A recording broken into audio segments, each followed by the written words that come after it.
What am I doing? Right, you see this? that has been sitting there since the 8th of March, right? 8th of March. And it is now the 25th, so it's well and truly fermented out. But the reason I'm doing this sort of steady as we go malarkey is because I want to get a nice clear beer into bottles with no sediment at the bottom. And this is a part 2, if you like, of my last video where I asked various friends, well, all my friends on YouTube, to give me the secret of clear beer in the bottles for the lad's wedding. So it's experiment time. So today I'm going to try and do a beer wand or a beer thingy or any road up, look and learn.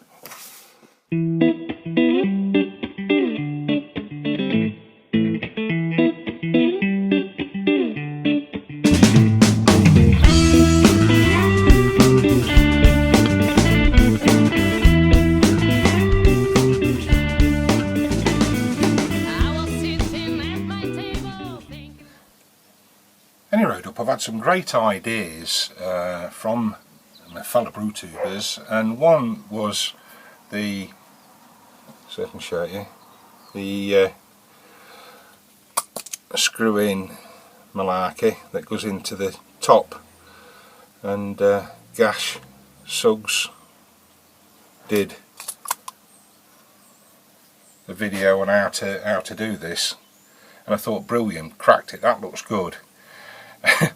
And I mentioned it to the lads and they said they want glass bottles, so this really only works on the plastic bottles, so I'm a bit stuck there. So I've got to get my thinking head on. I don't fancy spending about 90 quid on a wand. I know you can get these ones for about 40 quid, but there's no fun in buying the things, is there really? You've got to fart about and that, so that's where I get my name from. Any road up, I've got to think of a way of doing this into bottles.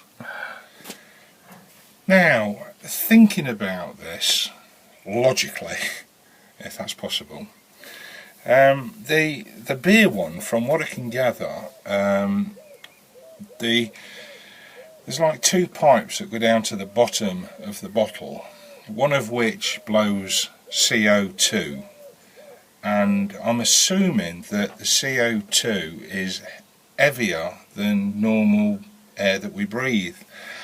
So when you press the button, the air, or the CO2 sorry, pushes the air out of the bottle. So when it goes to the top with a couple of squirts of CO2, you're able then to push the beer in from the bottom so it rises gently to the top, pull the wand out and then quickly cap the beer, which, okay, but what I can't get into my head is, okay, there's some methods where you've got a cork in the top to keep the pressure in there, and then you let the beer rise till it equalises, and then you squeeze the cork or move the cork in such a way that it lets the CO2 out. This ain't convincing me a lot. It's still got to let air in somewhere along the line. So, especially the beer ones, you know, where there's no cork, and I find that a little bit strange. I can understand why you highly carbonate the beer before you do it, and then you put it down as low a temperature as you can so it reduces the fizziness, and then cap it, and then when it reaches drinking temperature the carbonation comes back. But it's all very, very confusing. So my idea is to make it as simple as possible, and I was thinking of using my taps, my beer taps somehow, so that I could sort of fill the bottles up from the beer taps, but have the CO2 so that it lifts the air out of the bottles. So I've got to think how to do that. Here's me beer taps. I've shown you them before, and they're pretty rugged jobs. And I've taken the drip tray off. You see my Marston's Bitter's a bit over the top, and me Guinness Stout is a bit low, but there you go, they both taste really nice. So let's have a look inside here and see what we can do. So we've got 2 leads coming in, and what I thought, if we could fix one with an airline, just an airline. I don't know whether it would work though, if we just put one airline in one and the beer line as it is in the other, right?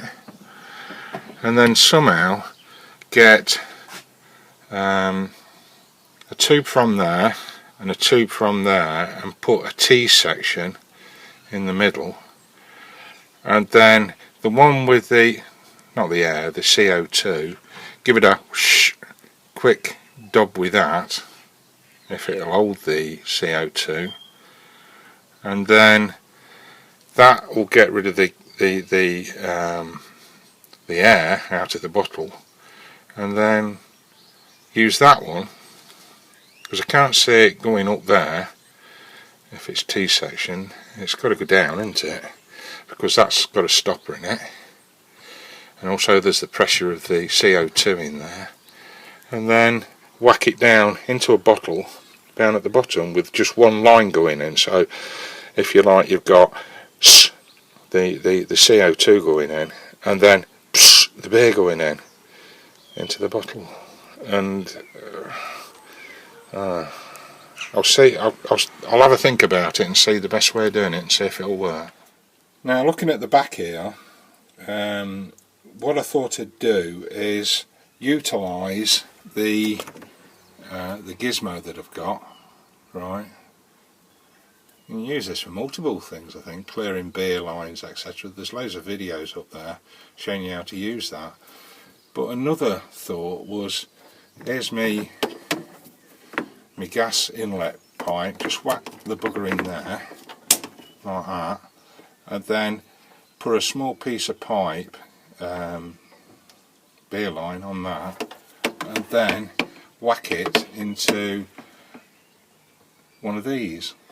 Right, so then I've got a CO2 line coming out of that one, or that one. Don't really make any odds, but I thought utilising what I've got might be a good idea.